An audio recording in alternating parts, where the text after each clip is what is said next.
መናገር አያስፈልጋችሁም ጌታ ቅርብ ነው ሲል ያላችሁበትን ነገር ያውቃል ማለት ነው። ሌላ የሚገዛኝ ነገር የለም የከፈልክብኝ አንተ ነህ ዋጋ ከፍለህ በህይወቴ ውስጥ የሰራህ አንተ ነህ ብለን በመገዛት ለእግዚአብሔር ራስን በመስጠት ቀጥሎ በመስጋና ያደረከውን ሁሉ ምስጋና ጠቅልለን እናስገባ ሳይሸራረፍ ሳይዝረከረክ ወደ እግዚአብሔር ዙፋን ወደ ፊቱ ልናመጣ ያስፈልጋል። ለዚህ ነው መዝሙረኛው ሲናገር ወደ ደጆቹ በመገዛት ወደ አደባባዮቹም በመስጋና ግቡ። ጸሎት በጣም ወሳኝ ነገር ስለሆነ ጸሎት የምናስተምረው አይደለም፣ በእርግጥ የሚጸለይ ነው። ግን የተወሰነ ፖይንቶች እሰጣችኋለሁ የሚጠቅማችሁን ነገር። ሁለት መሳሪያዎች ያሉት ጸሎት፣ እነዚህ ብዙ መሳሪያዎች ናቸው ያሉት። እነዚህ እግዚአብሔር ፊት ለመጸለይ ስትነሱ መጽሐፍ ቅዱሳችሁ በፊልጵስዩስ ምዕራፍ 4 ቁጥር 6 ላይ ጌታ ቅርብ ነው ይላል። ስትጸልዩ እንዳትረሱት ይሄንን። ጌታ ምንድነው? ጮክ ብሉና በሉት። ጌታ ቅርብ ነው። በነገር ሁሉ በጸሎት በምልጃ ከምስጋና ጋር በእግዚአብሔር ዘንድ ልመናችሁን አስታውቁ እንጂ በአንዳች አትጨነቁ ይላል። ስለዚህ በእነዚህ በጣም ወሳኝ የሆኑ መሳሪያዎች አሉ። አንዱ ምስጋና ነው፣ ሌላኛው ውዳሴ ነው። እግዚአብሔርን በማመስገን በውዳሴ በእግዚአብሔር ፊት ጸሎታችንን እንድናቀርብ እነዚህ ሁለት መሳሪያዎች በጣም ወሳኝ ናቸው። እግዚአብሔርን ማመስገን፣ በነገር ሁሉ የምታደርጉትን ነገር ስታደርጉ ከምስጋና። ለምን? ጌታ ቅርብ ነው። ጌታ ቅርብ መሆኑን ካወቃችሁ ጌታን ፍለጋ ሩቅ አትሄዱ። አሁን የእግዚአብሔር ነገር በህይወቴ ውስጥ በትዳሬ በኑሮዬ በምናም ያስፈልገኛል የምትሉ ሰዎች የት ሄዳችሁ ብታገኙት ይመስላችኋል? በጣም ቅርብ ነው። መንገዱን በጣም ቅርብ የሚያደርግላችሁ፣ መንገዱን በጣም ሾርት የሚያደርግላችሁ፣ በፍጥነት የሚያስገባችሁ ወሳኙ ነገር ምስጋና ይባላል። ይህን ቅርብ አምላክ ማመስገን ስትጀምሩ ጸሎታችሁ ታምር መስራት ይጀምራል። ጌታ ምን ስለሆነ? ቅርብ። ጌታ ቅርብ ነው። ከስትንፋሳችን ይልቅ ቅርብ ነው። አንዳንድ ጊዜ የምናልፍበት የህይወት ውጣ ውረድ እግዚአብሔርን ሩቅ ያረግብናል። እግዚአብሔርን ፍለጋ ከሀገር ሀገር መሄድ ያለብን ይመስለናል። ብዙ ርቀት መሄድ ያለብን ይመስለናል። ብዙ ዋጋ መክፈል ያለብን ይመስለናል። ብዙ መቆየት ያለብን ይመስለናል። የሆነ ረጅም ነገር የሚያስፈልገን ይመስለናል ሰዎች ስለሆነን። ጌታ ግን ምንድን ነው? ቅርብ ነው። ስለዚህ ምስጋናና ውዳሴ በጣም ወሳኝ ነው። እግዚአብሔር በጣም ትልቅ ስለሆነ ወገኖቼ አመስግኑት። ለዚህ የሚሆነኝን አንድ የመጽሐፍ ቅዱስ ክፍል የቆሬ ልጆች የዘመሩትን መዝሙር አነብላችኋለሁ። በቅንፍ 49 መዝሙረ ዳዊት ላይ በጣም ትልቅ በጣም የሚገርም አምላክ ስለሆነ እግዚአብሔርን በልኩ እንድናመሰግነው ይሄን ያልኳችሁ። ይሄን ማነበበት ምክንያት በእግዚአብሔርን በልኩ እንድናመሰግነው። እግዚአብሔር ያመሰግናለሁ ምናምን ሳይሆን እግዚአብሔር ማን ስለሆነ ነው የምናመሰግነው? ምን አይነት አምላክ ስለሆነ ነው የምናመሰግነው ስንል ቁጥር 1 በተለይ እግዚአብሔር ትልቅ ነው። አምላካችን ከተማ በተቀደሰ ተራራ፣ ምስጋናውም ብዙ ነው። በጣም ትልቅ ነው። ምስጋናው ብዙ ነው። ብዙ ምስጋና የሚገባው ነው ወገኖቼ። እግዚአብሔርን ስታመሰግኑ በምንም ታምር ጊዜ እያጠፋችሁ አይደለም። እግዚአብሔርን እናመስግነው ሲባል ከመጀመሪያ ጀምሮ ልጆቻችን እዚህ ወጥተው በጸሎትም በዝማሬ ምስጋና ነበር የነበረውና በጣም ያንሰዋል እንጂ በጣም ትልቅ አምላክ ነው። ምስጋናው ደግሞ ምንድን ነው? ብዙ ነው። ብዙ ነው። እግዚአብሔር ምስጋናው ብዙ ነው። ስለዚህ እግዚአብሔርን በልኩ በመጠኑ ብናመሰግነው፣ እሱን በልኩ ለማመስገን ብንቀርብ በጣም ጥሩ ነው። ለምን ሲባል እሱ በጣም ታላቅ ስለሆነ። እግዚአብሔር ታላቅ ነው። በጥበብ ታላቅ ነው። በኃይሉም ታላቅ ነው። በፍጥረት ስራው በጣም ታላቅ ነው። እግዚአብሔር በጣም ትልቅ፣ በማዳኑ ታላቅ ነው። ከኛ ጋር በሚኖረው ግንኙነት በጣም ታላቅ ነው። እግዚአብሔር ትልቅ ነው ብሎ ግን ከኛ ውስጥ ነው የሚኖረው። በጣም ቅርብ ነው ይለናል። ከኛ ጋር እንኳን ያለው የህይወት ግንኙነት በጣም የሚያስገርም ነው። በጣም ታላቅ አምላክ ነው። እግዚአብሔር በማደሪያው በጣም ትልቅ ነው። ወገኖች እግዚአብሔርን ለማመስገን አትቆጠቡ። በጣም ቅርብ አምላክ ነው። በምንም አይነት ሁኔታው ስትሆኑ ጌታ ቅርብ ነው። በምስጋና ቅረቡ፣ በውዳሴ ቅረቡ፣ እሱን ከፍ እያደረጋችሁት ቅረቡ። ይህንን መዝሙርን ባነብላችሁ ሐሳቡን ጥሩ ነው። ጥቂት ቁጥር ስለሆነ ላንብብላችሁ። በሰሜን ወገን በመልካም ስፍራ የቆመ የምድር ሁሉ ደስታ የጽዮን ተራራ ነው። እርሱም የትልቁ ንጉሥ ከተማ ነው። እግዚአብሔር በአዳራሾቿ መዝጊያ ሆኖ ይታወቃል። እነሆ ነገሥታት ተከማችተው በአንድነት መጥተዋል። እነርሱስ አይተው ተደነቁ፣ ደነገጡ፣ ታወኩ። መንቀጥቀጥ እንደ ወላድ ምጥ በዚያ ያዛቸው። በኃይለኛው ነፋስ የተርሴስ መርከቦች ትሰብራለህ። እንደ ሰማን እንዲሁ አየን። በሰራዊት ጌታ ከተማ በአምላካችን ከተማ እግዚአብሔር ለዘላለም ያጸናታል። አምላክ ሆይ በሕዝብ መካከል ምሕረትን ተቀበልክ። አምላክ ሆይ እንደ ስምህ እንዲሁ እስከ ምድር ዳርቻ ድረስ ምስጋና ነው። ቀኝ ጽድቅን የተሞላች ናት። አቤቱ ስለ ፍርድህ የጽዮን ተራራ ደስ ይበለው። እንዲሁም ሴት ልጆቿ ሐሴት ያድርጉ። ጽዮንን ከበቧት፣ በዙሪያዋም ተመላለሱ፣ ግንቦቹንም ቆጠሩ። በብርታቷ ልባችሁን አኑሩ፣ አዳራሿ አስቡ። ለሚመጣው ትውልድ ትነግሩ ዘንድ ለዓለምና ለዘላለም ይህ አምላካችን ነው። ለዚህ ነው ሳትጠይቁት ሳትለምኑት ገና የሚያስፈልጋችሁን የሰማይ አባታችሁ ምን ይላል? እስቲ እግዚአብሔር ያውቀኛል በሉ። ያለሁበትን ሕይወት ያውቃል፣ የማየውን ያያል፣ የምሰማውን ይሰማል፣ እኔን የሚነካኝ ይነካዋል በሉ። እስቲ ለምን መሰላችሁ? በጣም ቅርብ። ስለዚህ ምን እናድርግ? ፓስተር ቸሪ እናመስግነው፣ አወድሱት እግዚአብሔር። አሜን። ብቻው ታላቅ የሆነ አምላክ ነው።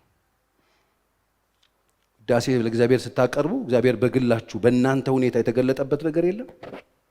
በእናንተ ሁኔታ እዚህ ቃል ውስጥ አትግቡ። እግዚአብሔርን ለማመስገን የግድ ቆሮንቶስ ዮሐንስ ውስጥ መግባት የለባችሁ። በሕይወታችሁ ውስጥ እግዚአብሔር አልገባም? በእናንተ ሁኔታ እግዚአብሔር አልደረሰላችሁ እኮ አወድሱት እግዚአብሔር። እንዴት ነው ይሄ ነገር የተለወጠ ያላችሁት? በሕይወታችሁ የሆነ ነገር የለም።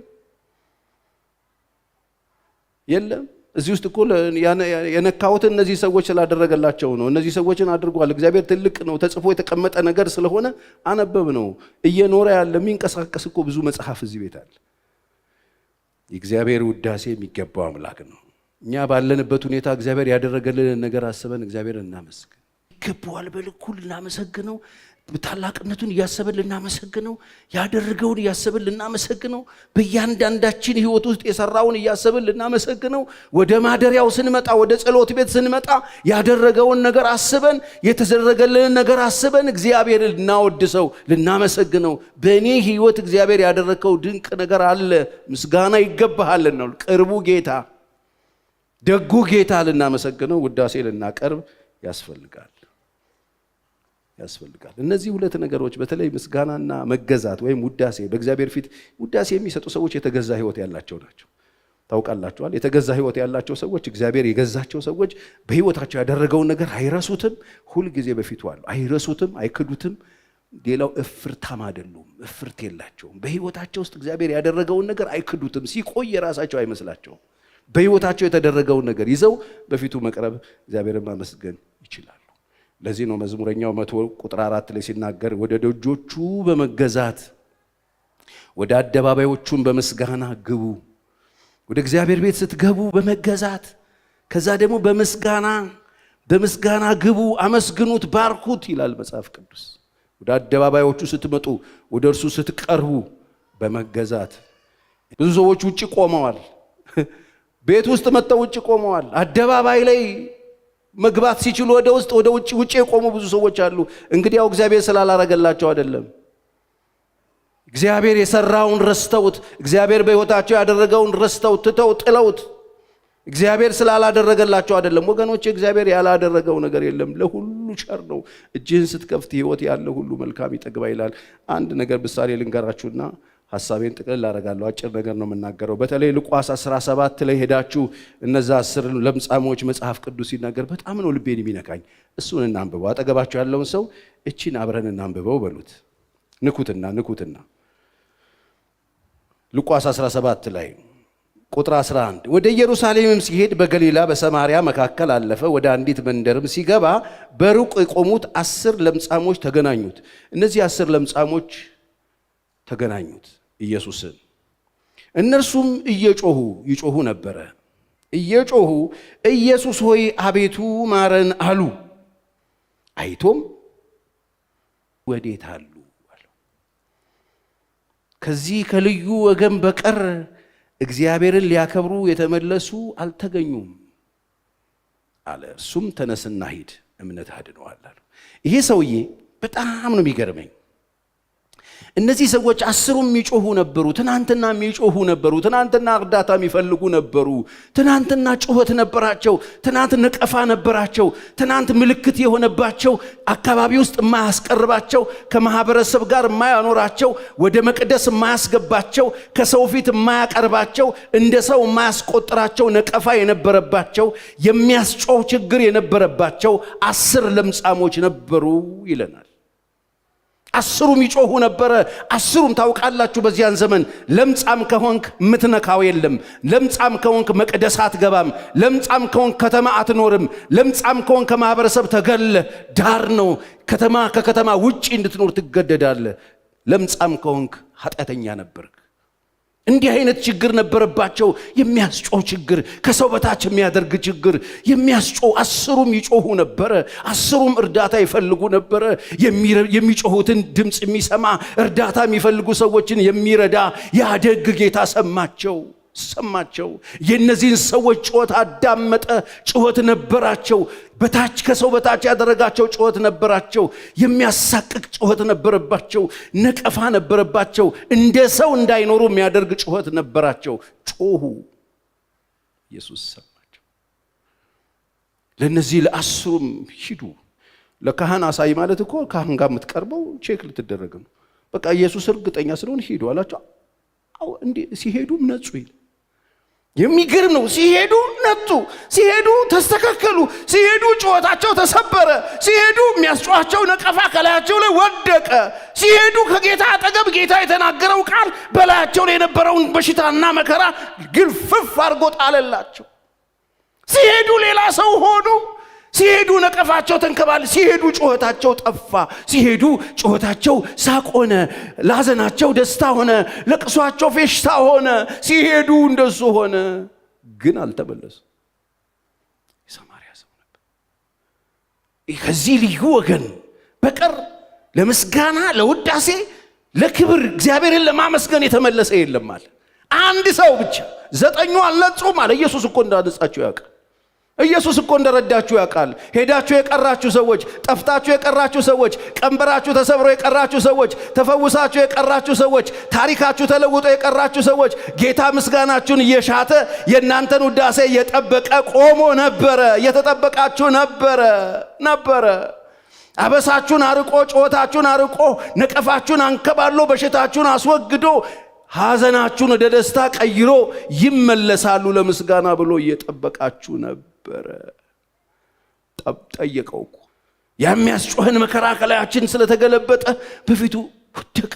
እግሩ ስር መጥቶ እያመሰገነው ምሕረት ተደርጎለታልና ጌታ ሆይ ማረኝ ያለ ይሄ ለምጻም ተምሯልና አመሰግንሃለሁ ይለዋል። አንዱ ብቻ 9ኙስ አልተፈወሱ። ጌታ አልደረሰላችሁ። ዛሬ በውጭ የቆማችሁ፣ በየአደባባዩ የቆማችሁ፣ ያለ ሰልፋችሁ የተሰለፋችሁ፣ በመከራችሁ ጊዜ የደረሰላችሁ ጌታ የለም። በዛው የቀራችሁ፣ በልታችሁ የቀራችሁ፣ ጠጥታችሁ የቀራችሁ፣ ተፈውሳችሁ የቀራችሁ፣ የእግዚአብሔር ታምራትን ቀምሳችሁ የቀራችሁ፣ ጩኸታችሁ በደስታ የሐዘናችሁ ከራቀ በኋላ የጠፋችሁ፣ በዛው የቀራችሁ፣ የተደረገላችሁን ውስዳችሁ በዛው የቀራችሁ የላችሁም። 9ኙ የት ናችሁ? ምሕረት አድርጎላቸዋል፣ አልመጡ። የሸመጠተ ነው ማለት ነው። አንተ ያ ደሃው ሰውዬ፣ ያ ምስኪኑ ብድር ምናምን ሰፈርትን ትል የነበርከውን አይደል? አዎ ነኛው። ታዲያ እንዴት እንደዚህ ሆነ? በቃ እግዚአብሔር አይልም። በቃ እንደዚህ ሆነ። ምን እንዲነሳ አይፈልግም። 9ኙ እነዚህ ናቸው። የእግዚአብሔር ስም እንዲነሳ አይፈልጉ። በሕይወታቸው የተደረገው የተሰራው ታምራት እንዲነሳ አይፈልጉም። ሰሪው እንዲነሳ አይፈልጉም ማለት ነው እኮ። ለምስጋና የሉም፣ ለውዳሴ የሉም፣ ክብር ለመስጠት የሉም። የት ናቸው ያሉት 9ኙ? ከፋፍሏቸው እስቲ በክፍለ ከተማ ከፋፍሏቸው። በዚህ በከተማ በምናምን በእንትን በክልል 9ኙ ክልል ላይ በትኗቸው። በጣም እኮ ድንቅ እኮ ነገር በሕይወታቸው ሆነዋል። የት ናችሁ 9ኙ? ወገኖቼ እግዚአብሔር ብቻውን ታላቅ፣ ምስጋናና ውዳሴ የሚገባው እሱ። አብረው ነበር የጮሁት፣ ታዲያስ አብረው ነበር ያለቀሱት፣ ታዲያስ አብረው ነበር የተከፉ ታዲያስ? አብረው ነበር ተገፍተው የነበረው ታዲያስ? አብረው ነበር ከከተማ ውጪ የሚኖሩት በጣም ብዙ ናቸው እኮ 9 ብዙ ነው። ታዲያ ምን ነካቸው? የፈወሳቸው ጌታ ጋር ምስጋና ይዞ ለመምጣት ምን ነው ቸገራቸው? ጌታ ሆይ አመሰግንሃለሁ ለማለት ለምን ፊታቸውን ማዞር ከበዳቸው? ለምን ይሄ ነቀፋ ተነስቶ ቴንኪው ለማለት ለምን ከበዳቸው? ዛሬ እንደዚህ የከበዳቸው ብዙ ሰዎች አሉ። የከበዳቸው ብዙ ሰዎች አሉ። በቃ እንደዚህ ሆነው እንደተገኘ ራሳቸውን የሚቆጥሩ እንደዚሁ በቃ እንደዚሁ ታላቅ እንደሆኑ እንደዚሁ ነቀፋ እንደሌለባቸው እንደዚሁ ጩኸታቸው እንደተሰበረ እንደዚሁ ሐዘንም መከራም ችግርም ጉስቁልናም አይተው የማያውቁም ይመስሉ እንደዚሁ በቃ እንደዚሁ የተማረ መስለው እንደዚሁ እንደተማሩ የተወለዱ ይመስሉ እንደዚሁ ሀብታም እንደሆኑ ይመስሉ እንደዚሁ እንደወረዱ ባለቤት ባለመኪና ባለሚስት ባለልጆች ምናምን ሆነው እንደዚህ ትልቅ ፌመስ ሆነው ከሰማይ የወረዱ ይመስሉ በጣም ብዙ ባለበረባንሶ ከሀገር ቤት በወፍጮ ሱሪውን አስሮ የመጣ ግን ዛሬ እግዚአብሔር ታሪኩን ቀይሮለት የቀረ ለምስጋና ዞር ብሎ ለእግዚአብሔር ክብር ለመስጠት ለመንበርከክ አቅም ያጣ ጩኸቱ ተነስቶለት ሳቅ ተቀይሮለት ያን ሳቅ በራሱ እንዳገኘ የሚሰማው ብዙ 9 አለ ሀገሩ ላይ። የታሉ እነሱ? እኔ አይደለሁም፣ ኢየሱስ ነው የጠየቀው።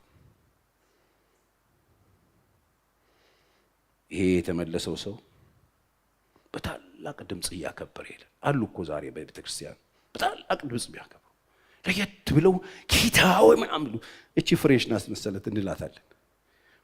ፍሬሽ ነው እንላለን። ለእግዚአብሔር ሲሮጥ ለማገልገል ሲሮጥ ስሙን ለመጥራት ሲሮጥ ለመንበርከክ ሲሮጥ ጌታ ጌታ ሲል ምናምን ፋራም ይመስለን ብዙ ሰው አለ። ጽድቅ ሲል ጌታ ጌታ ሲል በጣም እቺ ምንላል ብዙ ሰው አለ። ይሄ ረባሾቹን አይወክልም ታውቃላችሁ። ረባሾቹ አሉ ፐርፐዝ ቸርች የሚረብሹ ሰዎች አሉ መጥተው እየጮሁ እነሱን ጌታ ምንም አልቀበል ጌታ ጋር ለስሙ ክብር እኔ ለእግዚአብሔር አይታዘንለትም እንጂ በጣም ነው የሚያሳዝነኝ። አይታዘንለትም እውነት ነው። ማን ስለሆንክ ነው እንዳት ጌታ በጣም ነው የሚያሳዝነኝ። በጣም ነው የሚያሳዝነኝ። እኔ እንኳን በዚህ ዘመን ያየሁት ጉድ ብዙ እግዚአብሔር ብሎ ከአቧራ አንስቶ ሰው ሲቆም ብድግ ተረከሱን ብድግ አድርጎ ተራግጦ እንዳህያ አጣ ያሳዝነኛል። ጌታ አንተ እኮ ለፍቶ መናነ እላለሁ። አንዳንዴ 9 እንደሮጡ ናቸው። 9 ይጮሃሉ መከራ ጊዜ መከራቸው ሲርቅ የሉም። ከዚህ ልዩ ወገን በቀራል የሰራዊት ጌታ እግዚአብሔር ይሄ ልዩ ወገን ያስብላችሁ በዘመናችሁ ሁሉ። ይሄ ልዩ አሜን። ይሄ ልዩ ውለታ ማይረሳ፣ ይሄ ልዩ እግዚአብሔር በህይወቱ የሰራለትን ማይረሳ፣ ይሄ ልዩ ታሪክ ሰርቼለት ማይረሳ ማይዘነጋ ጥጋብ ማይሽረው ይሄ ልዩ እግዚአብሔር ያስብላችሁ። በደንብ አሜን በሉኝ። በጌታ በኢየሱስ ስም ይሄ ልዩ ያድርጋችሁ። እግዚአብሔር ይርዳ። 9 የት ናቸው? የት ሄዱ? ትናንት ጮህ የነበሩ የት ሄዱ? የት ገቡ? 10 ነው የሄዱት። 10 ነው ያነጻቸው። 9 አለ ኢየሱስ እኮ ስለሚያውቅ በዘመናችሁ ሁሉ ከነዚህ ከ9ኞቹ እግዚአብሔር ይጠብቃችሁ። በጣም የሚገርማችሁ አንድ ነው የሚመጣው። ብዙ ነው ኪሳራው አይደል? ዝም ብላችሁ ከ11 ስታገኙ ማለት ትምህርት ቤት ተፈተነ ከ11 ስታገኙ ከባድ ነው። አስደንግጣ ለኢየሱስ አስቡት። 10 ሰርቶ 1 ሲሰጥ አንድ በቃ እሱ እንደዚህ ነው። አብልቶ እንዳላበላ ፈውሶ እንዳልፈወሰ አድርጎ እንዳላደረገ የሚታይ ጌታ ነው። ያሳዝነኛል። ያ ሁሉ ሺህ ከርስ እኮ ሞልቷል። ያ ሁሉ ተፈውሷል። ያ ሁሉ ነፃ ወጥቷል። ያ ሁሉ ቀንበሩ ተሰብሯል። ሲሰቀል ብቻውን ነበረ። ከመሰቀሉ በፊት ሲጸልይ 11 ነው እጁ ላይ ያለው። እንዴ የታሉ 7 ሺዎቹስ? የታሉ እነዛ ሁሉስ? የሉም። መጨረሻ እንዴ 12ቱስ? አንዱ ሄደ ከነዛ ጋር ተዋድዶ እኔ ነው ለሽያጭ ተስማምቶ 11 ብቻ ይዞ ነው ጌተሰማኒ የምታገኙት። እንዴት ያሳዝናል። የታሉ ሌሎቹ? በቃ ጌታ ሆይ 12ቱንም አንተ ስለሰጠኝ ነበር። አንዱ የጥፋት ልጅ ነው እሱም ሄዷል። ይኸው የሰጠኸኝ እንካ። እንዴ እነዛ ሁሉ አልተሰጡህም እንዴ? እነዛ ሁሉ እነሱ በላተኞች ናቸው። እነሱ የሚጮሁት ለሆዳቸው ነው። እነሱ የሚጮሁት ለፈውሳቸው ነው። እነሱ የሚጮሁት ለጊዜው ነው። እነሱ የሚጮሁት ጊዜያዊ ችግራቸው እንዲቀረፍላቸው ነው። እኔን ፈልገውኝ አይደለም ወገኖቼ። ጌታን ፈልጋችሁ ነው፣ ከጌታ ፈልጋችሁ ነው የመጣችሁት። ይሄ መጽሐፍ ብዙ ተአምር ያለበት መጽሐፍ። ጌታን ፈልጋችሁት ከሆነ እስከ መጨረሻው ትጸናላችሁ። አንድ ሆናችሁ ትቆማላችሁ። ኢየሱስ ጋር አንድ ሆኖ መጣ ሰውዬ። እኔ ብቻ ነኝ 9 ቀርቷል ብሏል። አንድ ሆኖ መጣ ጌታ ጋር።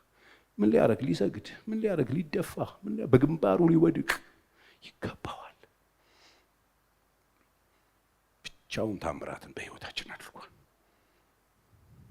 የጌታ እጅ በህይወታችሁ አለ አለ?